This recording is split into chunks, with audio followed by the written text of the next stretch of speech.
And we got Amtrak Keystone train 652 approaching. ACS 64 in the front. Nice horn.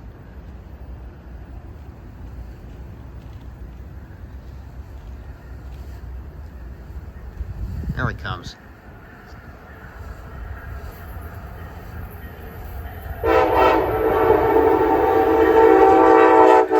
Yeah, 6:35. That was a hell of a horn show. 9649 trailing.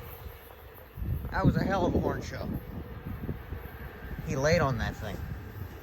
That was excellent.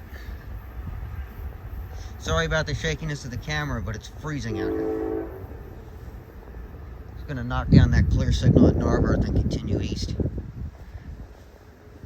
Make an on-time stop at 30th Street about 5 o'clock. That signal on the right there is now showing restricting. Except train 9591 will be making an appearance soon as well. That's the Bryn Mawr Express.